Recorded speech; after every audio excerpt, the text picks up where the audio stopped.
বদৰপুৰ পঞ্চায়ত নিৰ্বাচনত ধনৰ বিনিময়ত টিকট প্ৰদানৰ অভিযোগ শ্ৰীভূমিত আছান চৌধুৰী নামৰ এগৰাকী কংগ্ৰেছ কৰ্মীয়ে সংবাদমেলযোগে তৰে এই অভিযোগ।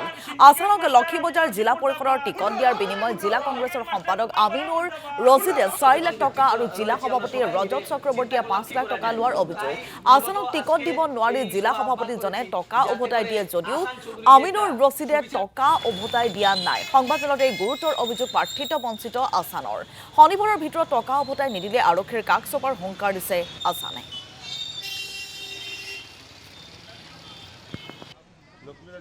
শম্ভু সিং মালা ওনারা একজন আদর্শমান কংগ্রেস মানুষ, আমি কংগ্রেসের সবাই খারাপ নয়। এই কিছু এই আহমেদ আমিনুর রশিদ একটা দালাল, এই আমিনুর রশিদের জন্য বরাকের কংগ্রেস ধ্বংস হবে। উনি ভাবছেন 26-এ এই আমাদের দক্ষিণ করিমগঞ্জে এমএলএ হবেন, উনার স্বপ্ন অধুরা হবে। ওনার ক্ষমতা থাকলে ফকিরবাজার একটি মিটিং করে দেখান। আমার যদি টাকা না আদায় করেন ফকিরবাজার আমার অঞ্চলে একটা সভা করতে পারে না। এই আমিনুর রশিদ দলালকে আপনারা চিহ্নিত করবেন, একটা দালাল আমিনুর রশিদ। উনার পরিবারের ম্যানেজার বউ মহিলা কংগ্রেসের সভাপতি, উনার পরিবার দিয়ে একটা সিন্ডিকেটের মাধ্যমে কংগ্রেস চালাচ্ছেন।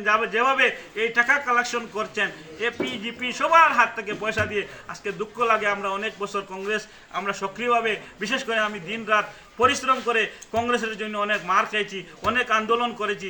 আমরা বিগত দিনে কমলাক্ষ